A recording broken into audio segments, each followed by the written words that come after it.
La Asamblea Nacional ha iniciado su gestión con decisiones trascendentales. En apenas pocas semanas ha concluido el trámite de una enmienda constitucional y avanza también con 2 proyectos económicos urgentes enviados por el Ejecutivo, entre otras normas. ¿Qué implican estas reformas? ¿Cómo pueden cambiar la seguridad de la administración pública? Y por supuesto hablar de la soberanía del país. Hoy analizamos las leyes clave que marcan el arranque legislativo del nuevo periodo político en el Ecuador. Iniciamos. Bienvenidas y bienvenidos.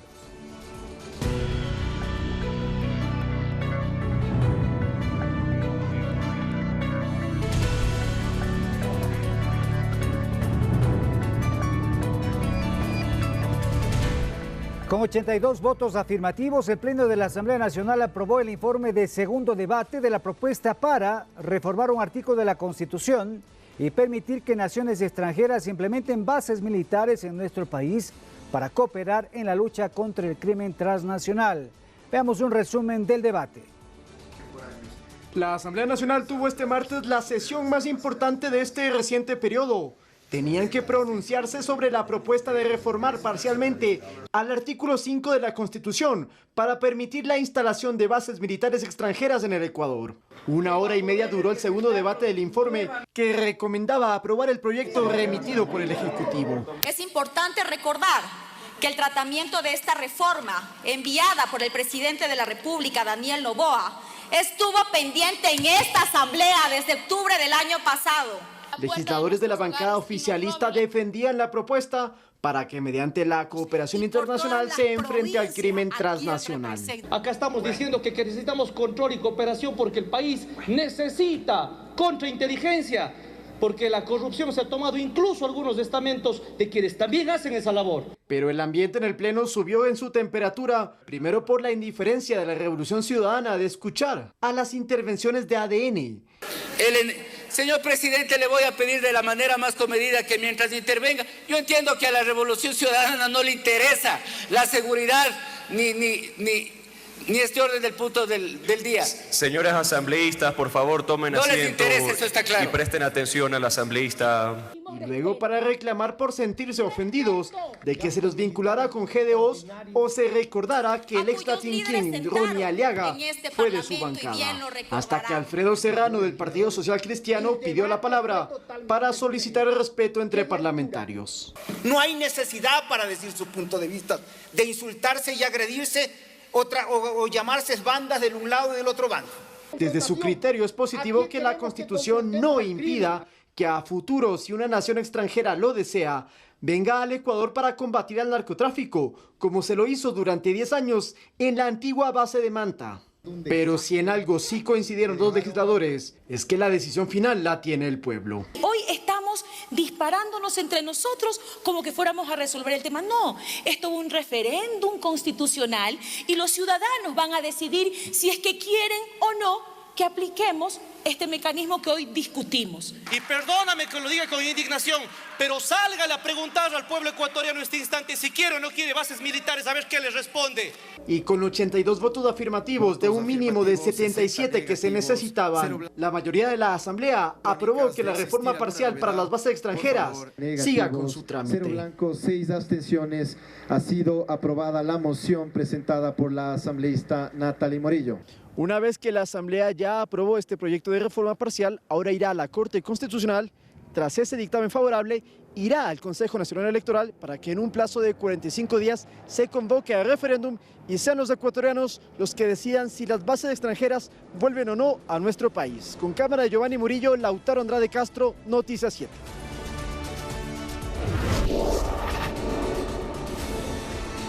Muy bien, para este programa nos acompañan en esta noche Natalie Morillo Solórzano, quien es vicepresidenta de la Comisión de Fiscalización y Control Político, periodista y máster en marketing político, además con 15 años de experiencia en el sector público y privado. Muchísimas gracias por estar aquí. También está con nosotros Mario Amado Zambrano, legislador, miembro de la Comisión de Soberanía, Integración y Seguridad Nacional, expresidente de la Federación de Estudiantes Particulares del Ecuador, FEUPE, economista con una maestría en gestión de proyectos en la Universidad Pompeu Fabra de Barcelona. Buenas noches, gracias por su comparecencia a este programa. Bueno, y la Asamblea Nacional aprobó una enmienda constitucional, como vimos en el reportaje, que permite el ingreso, permanencia e instalación de fuerzas militares extranjeras en el Ecuador. Es una decisión histórica frente a nuevas amenazas como el crimen transnacional. Estamos ante una nueva forma de seguridad. Le consultamos ya a nuestros invitados. Gracias por estar aquí. Natalie, usted fue la proponente del tema. Al final fue aprobado. ¿Qué significa esto para el país? Bienvenida, buenas noches. Gracias, Romer. Buenas noches a toda la audiencia que nos está viendo y escuchando a esta hora a través de todas las plataformas de Ecuador TV. Bueno, nosotros con 82 votos, la Asamblea Nacional demostró que es una asamblea distinta y que realmente tiene la camiseta puesta del Ecuador. ¿Qué significa esto, Rommel? Con base a su pregunta, esto significa que van a poder venir bases militares extranjeras después de que sea aprobado el referéndum, que estoy segura que la ciudadanía en las urnas le va a decir que sí, porque en este momento estamos en una lucha contra el crimen organizado transnacional. ¿Y qué representa esto? Pues más seguridad. Es parte de las acciones de todo el conglomerado que tiene el presidente de la República, Daniel Noboa, en su estrategia para brindarle seguridad a todos los ecuatorianos. Esto forma parte entonces de este gran plan que obviamente por razones de seguridad no puede darse a conocer abiertamente, pero forma parte de una estrategia para enfrentar el crimen organizado. Así es, necesitamos en este momento de la cooperación internacional, necesitamos de la interdicción en seguridad en la parte aérea, marítima, fluvial y terrestre, y justamente parte de las acciones de todo este conjunto de acciones que tiene el presidente de la República, una de ellas es la reforma parcial al artículo 5 de la Constitución, para poder abrirle nuevamente las puertas del Ecuador a las bases militares extranjeras en este momento que lo necesitamos. Vamos a seguir ampliando el análisis. Está con nosotros también Mario Amado Zambrano, legislador, integrante de la Comisión de Seguridad. En el ámbito de la seguridad, hemos escuchado a lo largo de los últimos meses también sobre el tema de la enmienda constitucional, el tema de la soberanía. ¿Qué significa esto? Aprobada esta enmienda que deberá pasar a referéndum con respecto al tema de la soberanía. Bienvenido. Muy buenas noches, Rommel. Muchísimas gracias por la invitación. Qué honor compartir este panel también con una gran legisladora, con Natalie, con quien día a día trabajamos para darle mejores leyes al país. En este arranque de la Asamblea Distinta estamos demostrando que trabajamos y con una visión integral. Las primeras leyes que se han empezado a debatir tienen interrelación. Por ejemplo, la ley de solidaridad es una ley que nos va a permitir enfrentar de mejor manera como país, como Estado, el crimen organizado. La ley de inteligencia que no solamente va a ayudarnos a reaccionar de mejor manera, sino sobre todo a prevenir con la inteligencia y contrainteligencia. Y finalmente, pues esta reforma, reforma parcial al artículo 5 de la Constitución, que quite esa imposibilidad que tenemos actualmente de cooperar con otras naciones que tienen bastante experiencia en el combate contra estos grupos, que cabe la pena recalcar, no solamente operan en el país, sino que también operan en la región, son transnacionales. Y ya la Corte Constitucional se ha pronunciado, ha mencionado que no afecta a la soberanía este tema. Y algo también que hay que dejar en claro es que el control de las operaciones, el mando de las operaciones, lo va a tener nuestras Fuerzas Armadas, nuestras fuerzas del orden. El tema de la justicia, también va a estar nuestra justicia al frente de los distintos temas que vayan surgiendo. Entonces, en ese sentido, para nada, son algunos argumentos que ponen legisladores que no les interesa tal vez trabajar por la seguridad del país. Más bien a mí sí me hubiera gustado que alcen la voz en el tema de soberanía cuando hay justamente estos grupos armados organizados que reclaman territorios nacionales como propios. Ahí tenemos sobre todo que alzar la voz. Pero esta reforma parcial para nada afecta a la soberanía. Muy bien, vamos a continuar con el análisis. Está vía Zoom también otro de nuestros invitados. Se trata de Carlos Pontón, quien es analista político y económico también, para consultarle en efecto qué significa para el país ya contar con este paso previo a lo que sería o lo que será el referéndum con respecto a esta enmienda constitucional. Bienvenido, Carlos. Un gusto tenerlo en el programa. Buenas tardes, Rommel. Un gusto estar nuevamente en el espacio. Sí, bueno, este es un reto nuevo, ¿no? Que el gobierno actual está, pues, poniendo en consideración a la Asamblea, pues, a través de la reforma constitucional y hacerlo, pues, vía referéndum, el asunto que ya está encaminado a implementar nuevamente las bases militares extranjeras aquí en el país, ¿Qué significaría? Pues un plus, ¿no? Más allá del debate, este debate político-filosófico que implica si se altera o no la soberanía, y en el sentido práctico, si se cuenta con aliados internacionales, aliados militares internacionales, en función pues a las relaciones recíprocas, ¿no? Con estados soberanos que nos puedan facilitar personal militar, estructura militar, para pues combatir el grave problema que tenemos en este momento, que es en función a la seguridad nacional. En ese sentido, se ha abierto el debate, digo, a lo largo de estos meses, de las últimas semanas, por ejemplo, con lo que fue la presencia de la base aérea de Manta entre 2000 y 2009, dice, las incautaciones de cocaína aumentaron 498%, dice, mientras que su posterior cierre coincidió con un incremento alarmante, dice, de la violencia criminal que alcanzó 42 homicidios por 100.000 habitantes en 2023, dice las conclusiones del informe. ¿Qué significa esto, considerando que ya tuvimos una experiencia con la base de Manta? Bueno, el asunto es complicado sobre todo por el lapso de tiempo, ¿no? O sea, si la base de Manta salió en el año 2008 y el incremento de la criminalidad viene ya básicamente a partir después de la pandemia, año 2021, 22, 23, que comenzó a crecer exponencialmente, estamos hablando de un lapso de 15 años, de 12 a 15 años.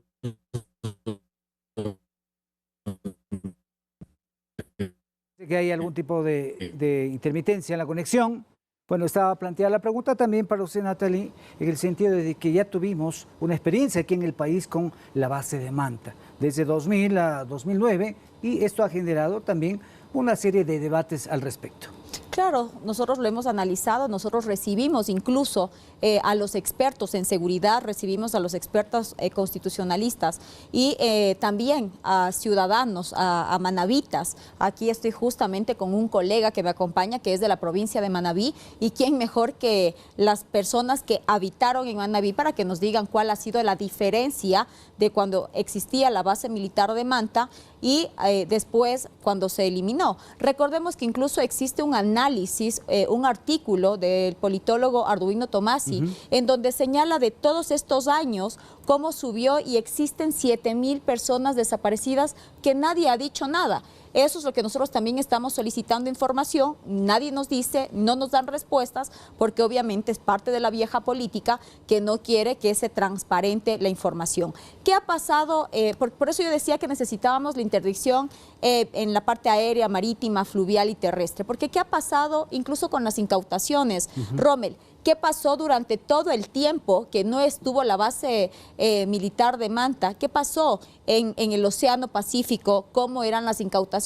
Revisemos o preguntémonos dónde están los desaparecidos pesqueros.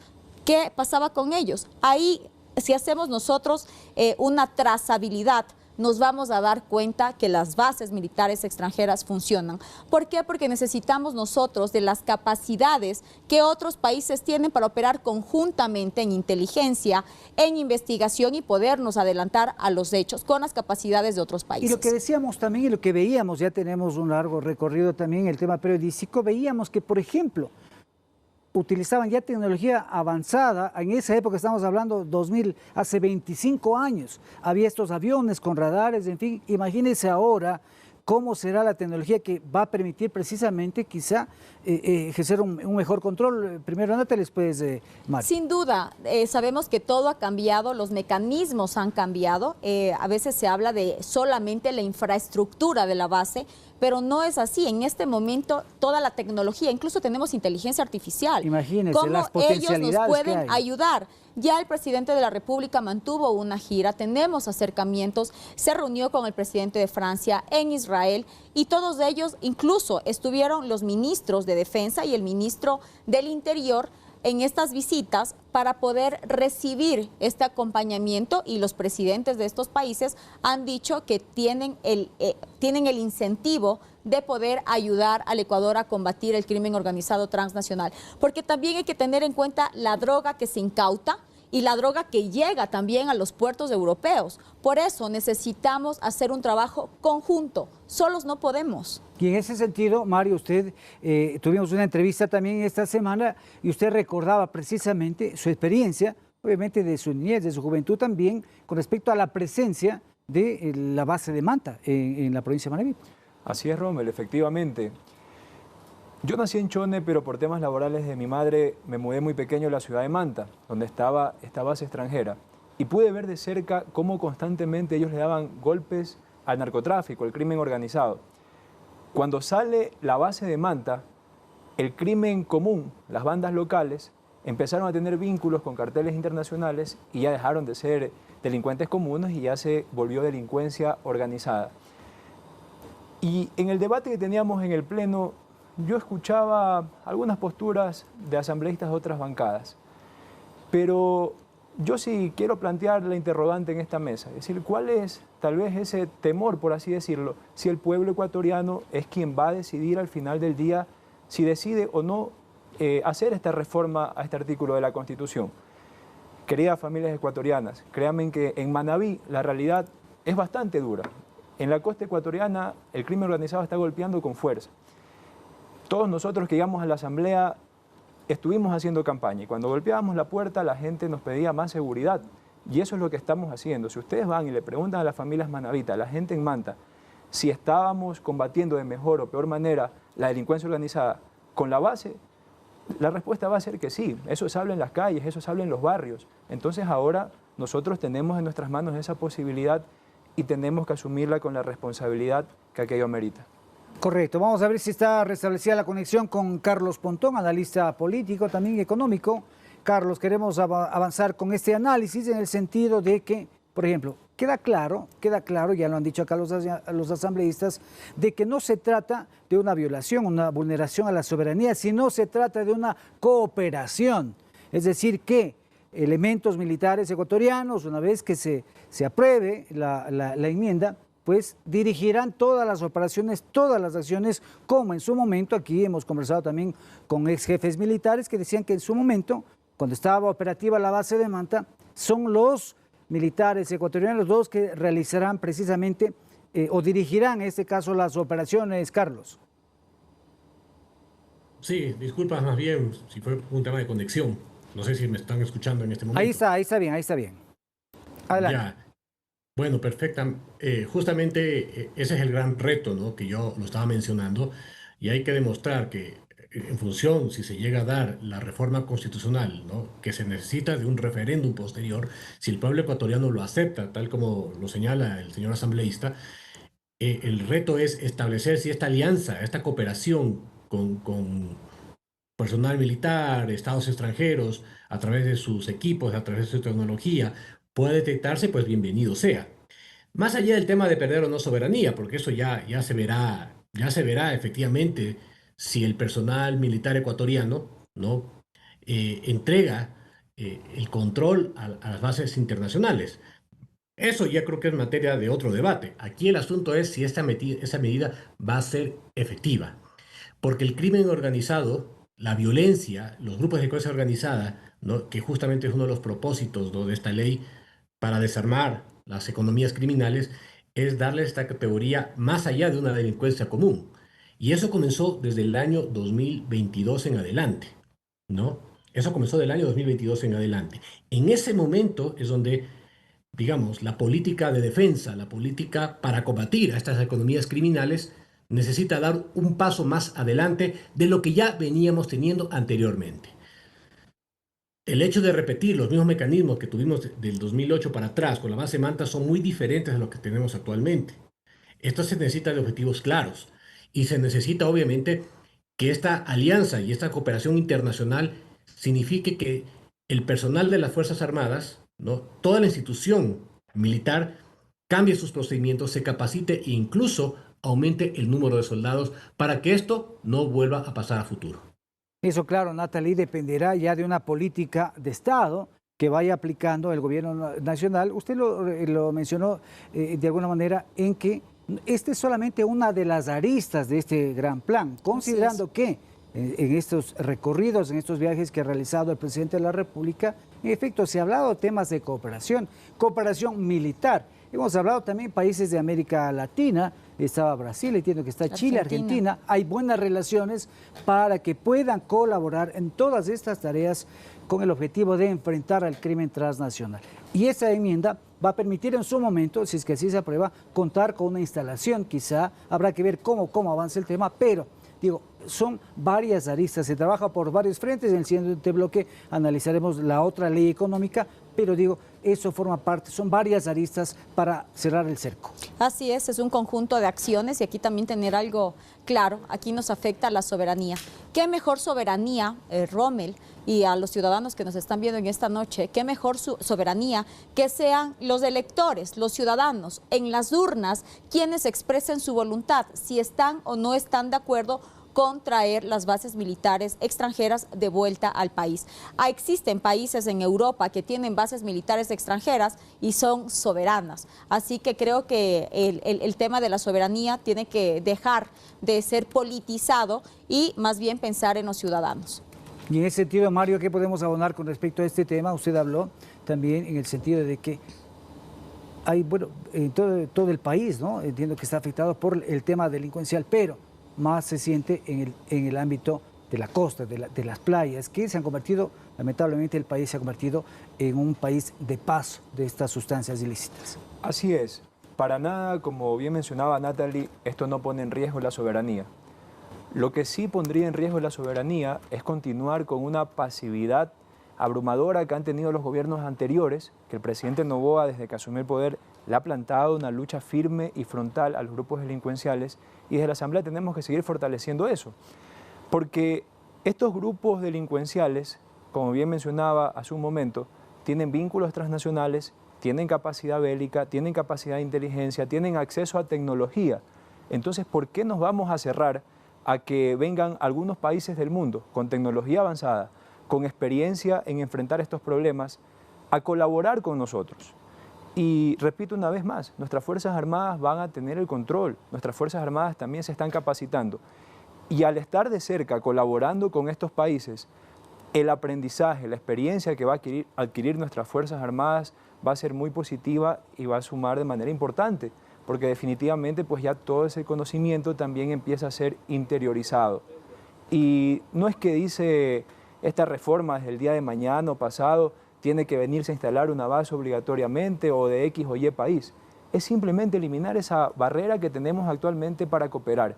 Y eso ahí definitivamente es avanzar hacia una lucha más eficiente contra estos grupos, estimado Rommel.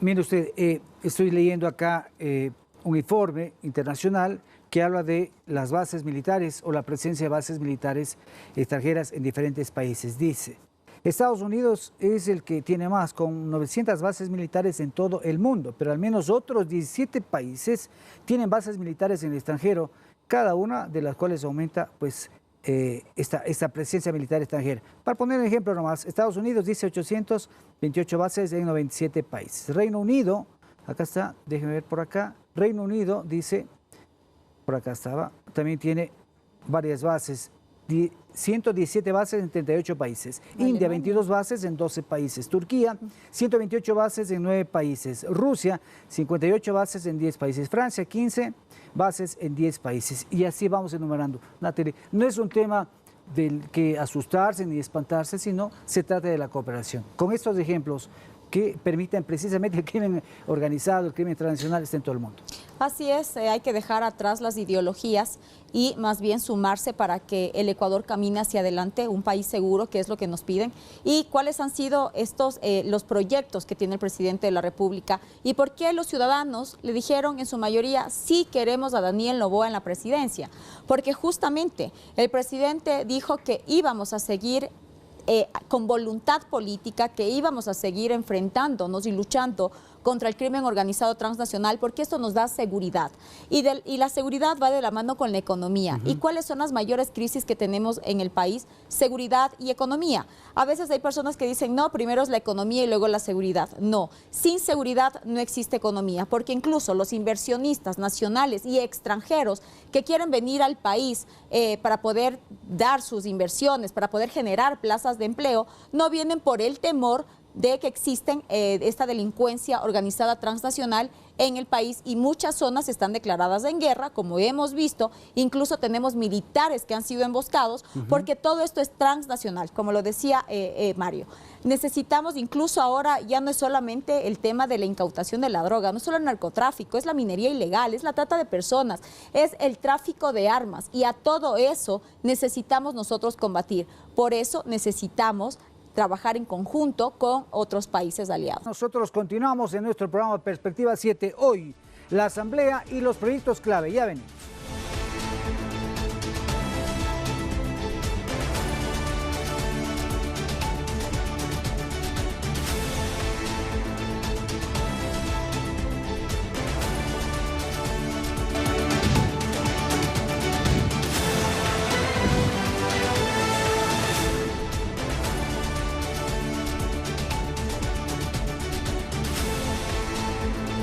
Continuamos en Perspectiva 7 en nuestro programa de hoy. Leyes urgentes, la Asamblea y los proyectos clave. Queremos contarles que la Comisión Legislativa de Desarrollo Económico retomó el tratamiento para segundo y definitivo debate del proyecto de ley económico urgente de Solidaridad Nacional. Se expusieron sus argumentos el editor jurídico de la Corte Nacional de Justicia y el titular del Consejo Nacional de la Judicatura. Vamos a ver. Las comparecencias de este lunes se centraron en la temática penal que contempla el proyecto de ley económico urgente de Solidaridad Nacional. José Gabriel Terán, director jurídico de la Corte Nacional de Justicia, expuso las propuestas institucionales para que la norma en análisis tenga una mayor aplicabilidad, especialmente el articulado que se refiere a las donaciones de bienes muebles e inmuebles que recibirán las fuerzas del orden. Y que, naturalmente, estas donaciones puedan tener un impacto en cuanto se refiere a una rebaja en el impuesto a la renta. El aporte de Corte Nacional es reemplazar la frase equipamiento y suministros por una frase que en el contexto del proyecto de ley se entendería mucho mejor, que sería en bienes muebles e inmuebles destinados para este fin.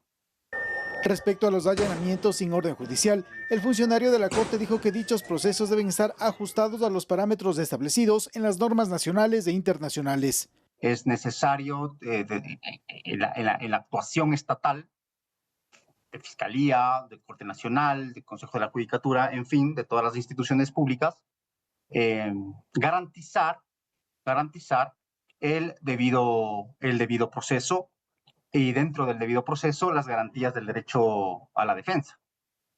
Y es precisamente lo que el legislador debe cuidar al momento de diseñar una norma que permita la actuación del Estado ecuatoriano en este tipo de circunstancias.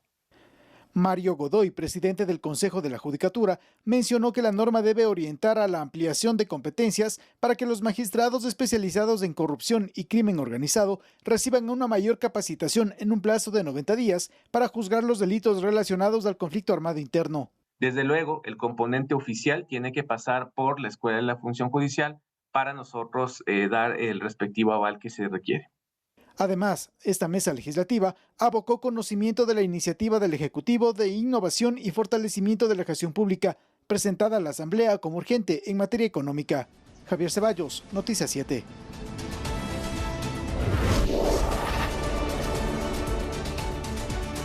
Bueno, y el segundo proyecto urgente enviado por el Ejecutivo busca precisamente atacar el corazón del crimen organizado. Sus finanzas, la ley plantea la creación de un bloque de seguridad con mayores atribuciones, endurece las penas y otorga garantías también operativas a la fuerza pública. En ese sentido, esta será una herramienta efectiva para desmantelar las economías criminales. Natalie. Así es. No hay nada más económico y urgente que romper con las economías criminales. Ese es el objetivo, todo va de la mano en conjunto con el tema anterior que nosotros teníamos en este panel. Y justamente es eso, poderle decir a la ciudadanía que queremos romper con las economías criminales, porque las economías criminales incluso tienen mayor presupuesto que el propio presupuesto general del Estado. Ya lo decía. Tienen mejores equipos, tienen mejor tecnología, incluso armamentos, en fin, de todo. Porque Así tienen es. el recurso económico. Tienen el recurso económico y ya lo decía el embajador de Italia. No lo dice el gobierno, lo dice el embajador de Italia. 30.000 millones de dólares de lavado de activos es parte del Producto Interno Bruto del Ecuador. Es decir, casi el presupuesto general del Estado. Exacto, es decir, que dentro de toda la economía existe este lavado de activos y es a lo que nosotros tenemos que romper. Hemos visto las explosiones, hemos visto los atentados, los coche bomba, cómo han permeado dentro de algunas zonas del país, porque lo que quieren es generar miedo. En esta misma semana que está por concluir en pocas horas, vimos cómo lanzaron bombas, explosivos dentro de la bahía, en el centro de Guayaquil. ¿Por qué? Por los vacunadores. Eso es lo que nosotros queremos cortar. Ya no más vacunadores, ya no más extorsión. ¿Y cómo lo cortamos esto? Pues rompiéndole, quebrándole las economías criminales que tanto daño nos hacen al país. Algo que se ha cuestionado o se ha planteado que debería haber un mayor énfasis es el tema, Mario, es el tema, digo yo, del fortalecimiento de las unidades, de las entidades de control. Hablemos de la UAFE, hablemos de otros organismos también que se encargan precisamente de verificar esto que tiene que ver con evitar o detectar el lavado de activos.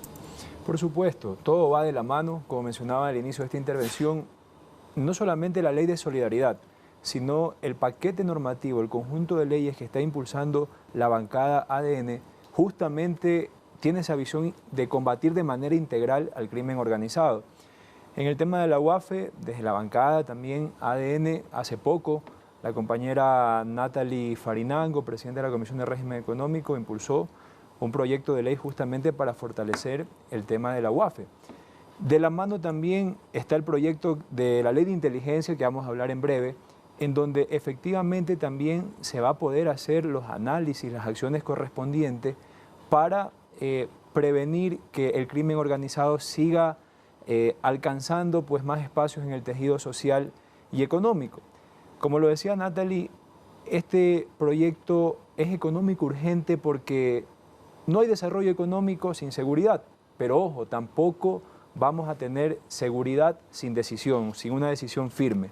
Y eso es lo que en esta asamblea distinta, repito, tenemos muy claro y es en lo que estamos trabajando. Correcto. A ver, Carlos, si está conectado, Carlos también, Carlos Pontón, quien es analista económico y analista político, decir o preguntarle qué opina sobre estos incentivos también económicos que se plantean en esta ley, en la ley económica urgente, esta ley de solidaridad nacional, para precisamente que todos los sectores, al final, todos los sectores se unan o nos unamos, mejor dicho, en esta cruzada que al final nos afecta y nos interesa a todos, Carlos. Bueno, ese es el asunto pues central del tema, que todos los sectores lleguen a unirse, tanto el sector público como también pues el sector privado, a través de las empresas. Sin embargo, pues el tema es que más allá de tener esos incentivos, como por ejemplo la rebaja del 30% del impuesto a la renta, ¿no? Hasta un 30% directamente vinculado a las donaciones por adquisiciones hechas de equipos, insumos que se le pueda dar a la fuerza pública, es la única forma que colaboraría el sector privado. Muchos nos preguntamos por qué más bien no se le asigna una partida directa, ¿no?, con los fondos, por ejemplo, incrementando ciertos impuestos, como por ejemplo el impuesto a la salida de divisas, el mismo IVA, ¿no? Aumentar el control tributario para evitar la evasión de impuestos a la renta. Con ese producto se pueda directamente aportar a el combate a la seguridad. Más ahora, si se llega a aprobar también, pues, el tema de la cooperación de bases militares extranjeras, ¿no?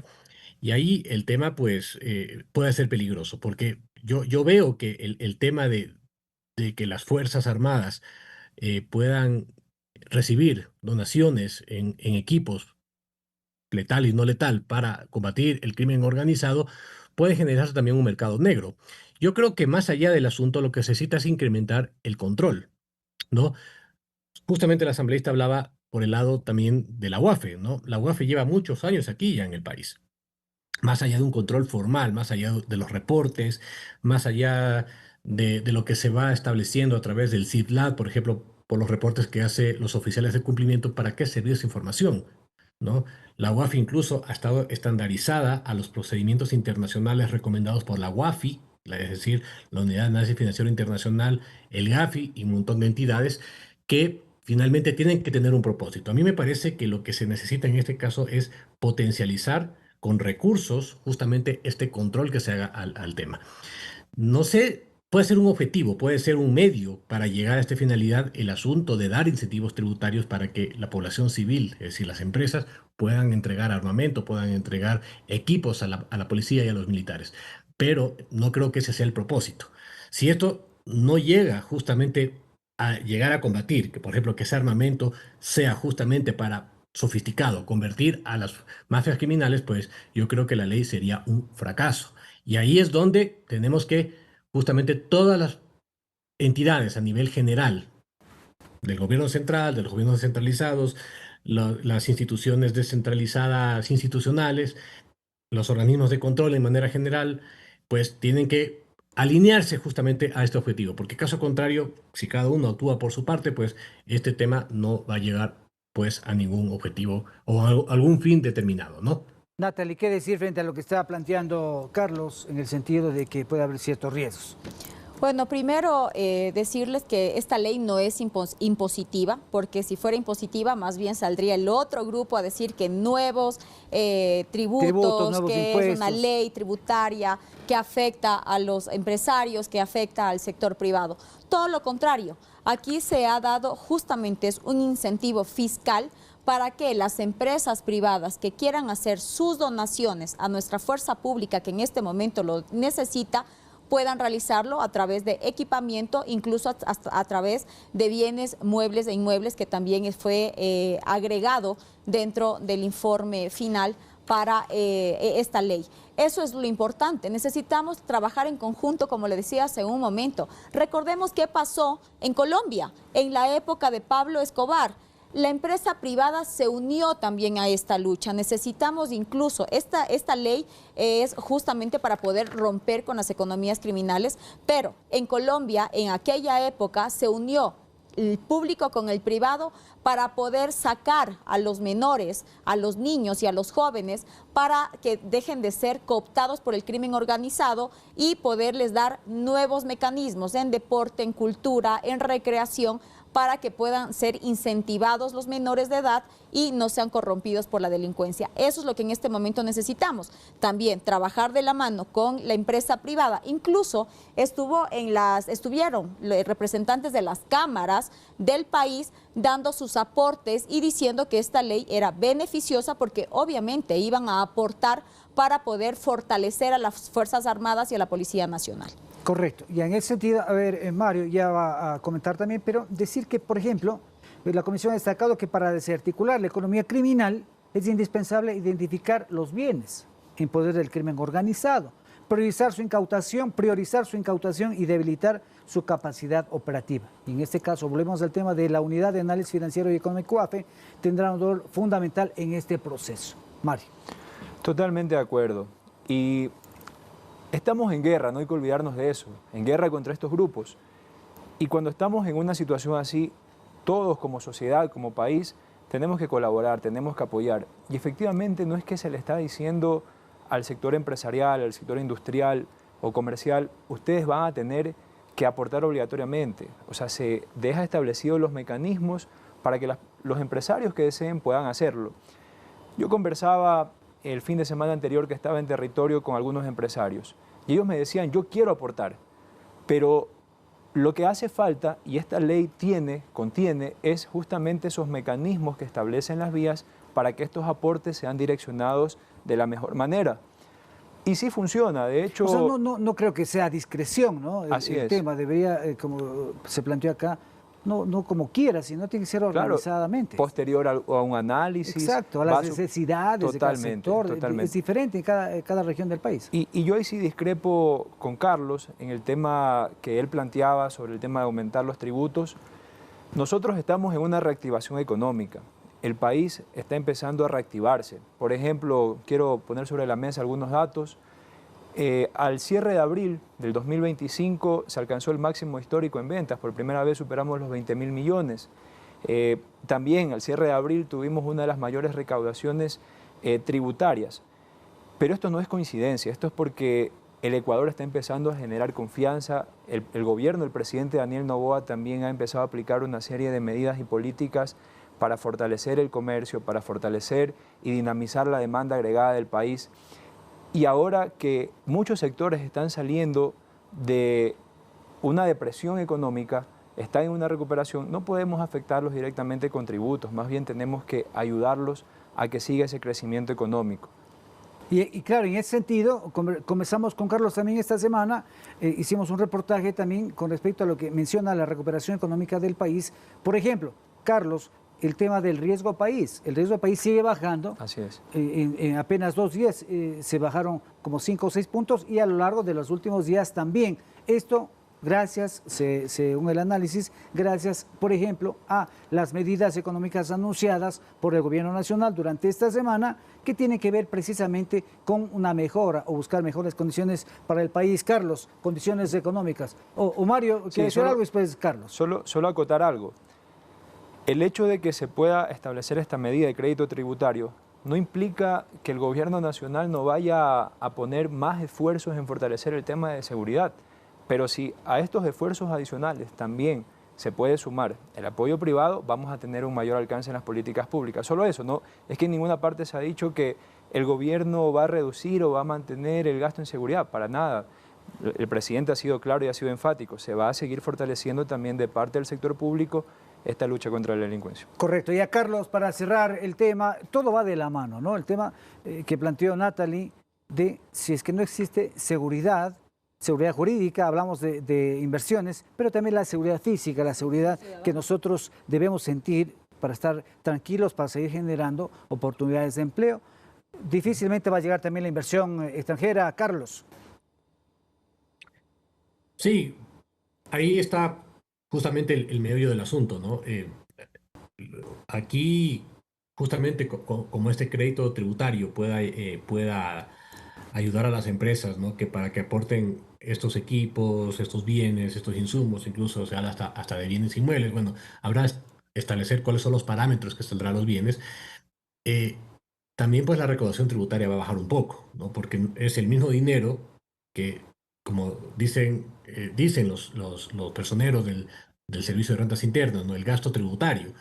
Si esas rebajas, crédito tributario de impuesto a la renta, va a estar destinadas directamente en la compra o en las adquisiciones de estos equipos, de estos bienes, en beneficio pues de la policía, de las Fuerzas Armadas, para combatir las economías criminales, para combatir pues la violencia, combatir estos grupos de delincuencia organizada, va a bajar pues una parte de la recaudación, ¿no? Entonces ahí hay que ver justamente cómo se manejan esas cifras ya con, por ejemplo, este rubro del riesgo país, porque los secretarios internacionales van a decir, bueno, voy a tener menos recursos pues para la capacidad que tiene el Estado de pagar la deuda pública, principalmente la deuda externa, ¿no?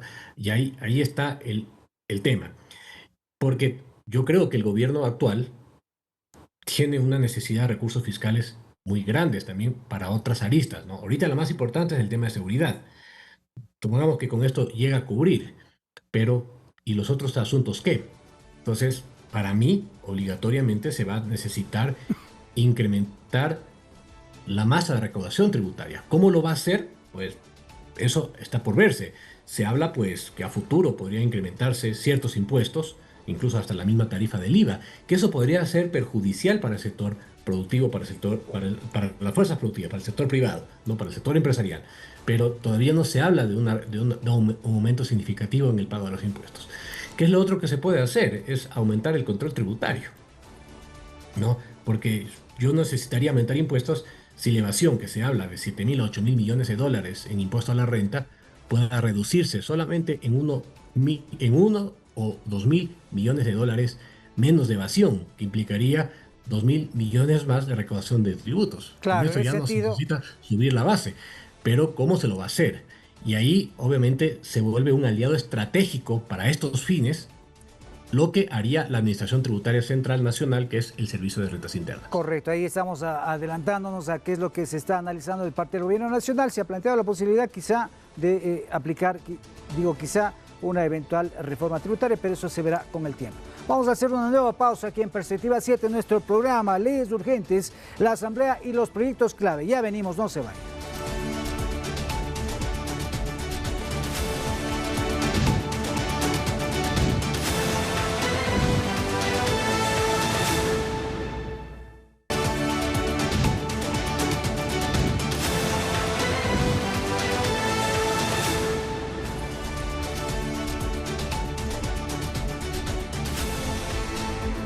Gracias por estar en nuestro programa Perspectiva 7. El tema de hoy, leyes urgentes, la Asamblea y los proyectos claves.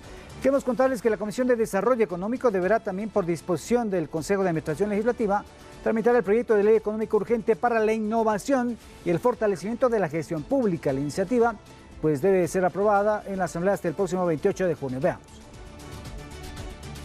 Ni termina el trámite del proyecto de ley de solidaridad nacional que la Comisión de Desarrollo Económico debe evacuar la propuesta legal para la innovación y fortalecimiento de la gestión pública, que también tiene la figura de urgente en materia económica.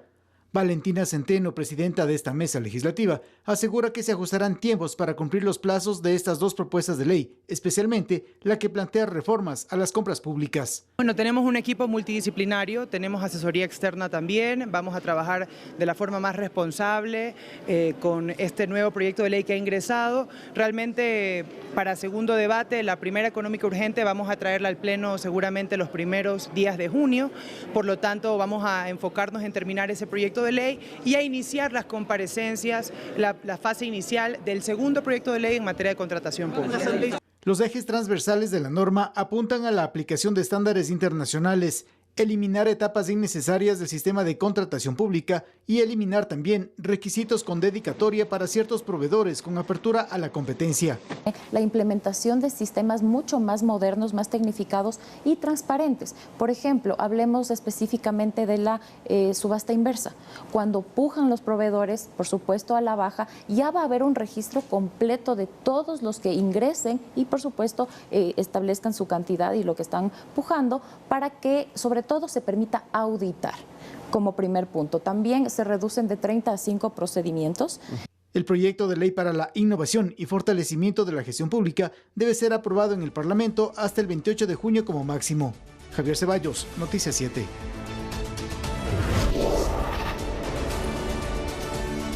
Bueno, y la contratación pública ha sido uno de los focos históricos de corrupción en el país. El Ejecutivo entonces propone una transformación profunda del sistema para hacerlo más transparente, competitivo y menos vulnerable. Se logrará cortar los circuitos de la corrupción institucionalizada. Aparentemente, vamos con Carlos Pontón a través de la plataforma Zoom. Carlos. Disculpe, Rommel, se me entrecortó un poco, ¿me repite? Bueno, decía que la ley de innovación para la contratación pública permitirá en efecto luchar, combatir la corrupción que está en el sector público, en este sistema de compras de contratación.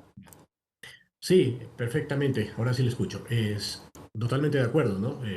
Evidentemente el Sistema Nacional de Contratación Públicas a través de las compras públicas, como se suele englobar todo este conjunto que está a los temas netamente de contratación pública, compras públicas en general, necesita un cambio, necesita una reforma integral, no solamente legislativa, sino también de varios procedimientos, ¿no?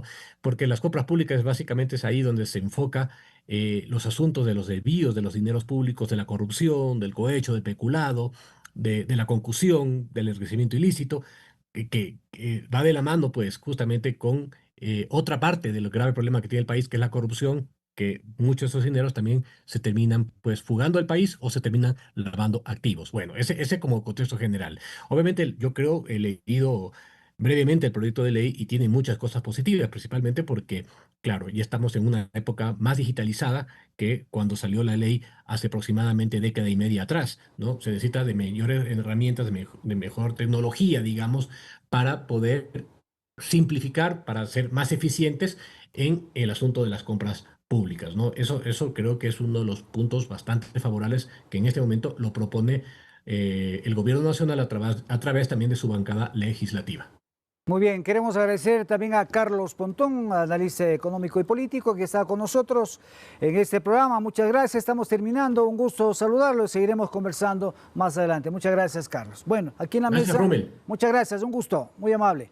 Natalie, nos queda poco tiempo ya decir que esta es una propuesta que busca, como decíamos, enfrentar la corrupción en el sistema de compras públicas, pero también a través de qué mecanismos, agilitar los procesos, agilitar los trámites, que no sean tan engorrosos, no poner tantas trabas, sino que sea más rápido, más transparente, aplicando obviamente las herramientas que tienen que ver, por ejemplo, para el beneficio del Estado, la subasta inversa y otros mecanismos que van a permitir quizá fortalecer el control. ¿Esto es así?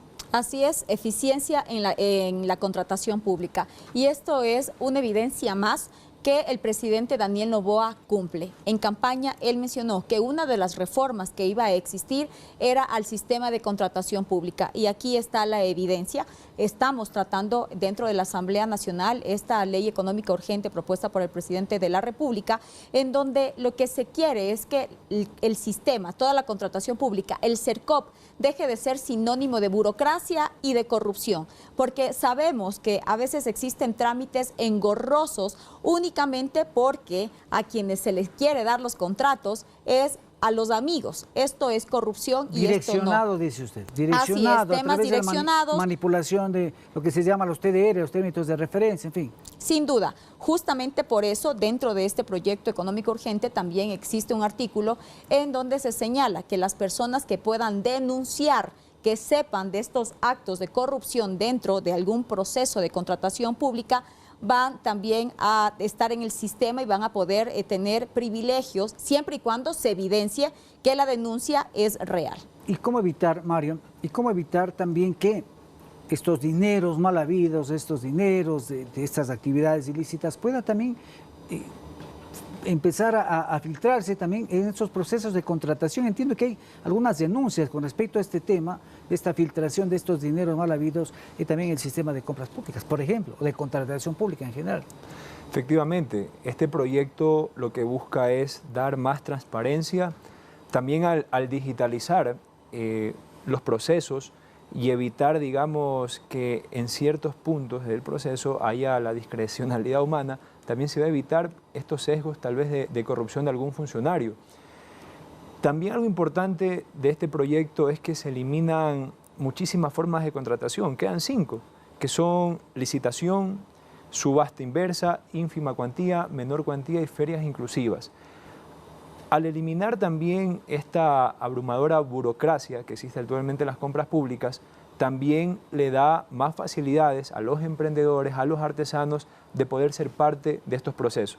Y no es algo menor porque la contratación pública representa el 6.5% del PIB, alrededor de 8.000 millones de dólares. Y si esos 8.000 millones de dólares no están concentrados en esos círculos viciosos, en los mismos de siempre, sino que se democratiza y que se distribuye entre estos emprendedores, empresarios, artesanos, vamos a tener un mejor dinamismo económico. Correcto, ya para terminar las conclusiones, ¿qué se puede decir de todo esto del trabajo? Hemos analizado brevemente estos proyectos urgentes económicos, esta enmienda constitucional.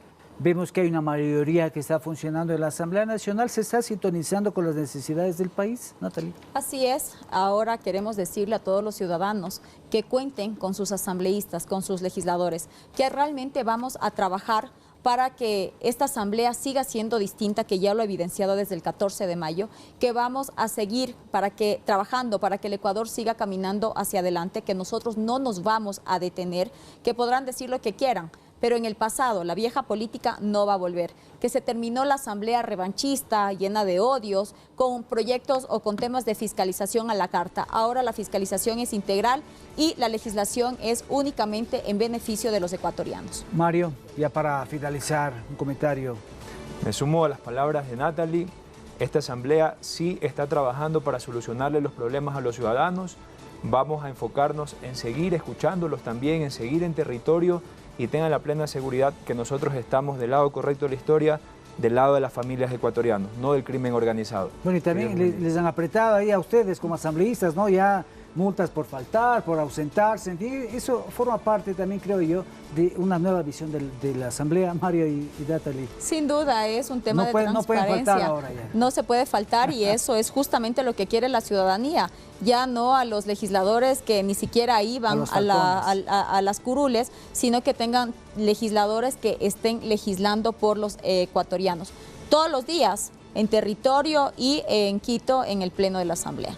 Así es, estos temas que el presidente Olsen ha determinado, de la puntualidad de las multas a la gente que incumple el reglamento, en verdad nosotros lo vemos positivamente, es un respeto al pueblo ecuatoriano. Y si nuestros hermanos ecuatorianos trabajan todos los días, ¿por qué la Asamblea tiene que trabajar 2 o 3 días? Asimismo, tenemos que día a día dar lo mejor de nosotros. Muchas gracias a nuestros invitados que nos han acompañado en este programa. Y de esta manera el nuevo periodo legislativo comienza con reformas, como vemos, de alto impacto que marcarán sin duda la agenda política y social del país, desde la seguridad y la lucha contra el crimen hasta la integridad en el gasto público.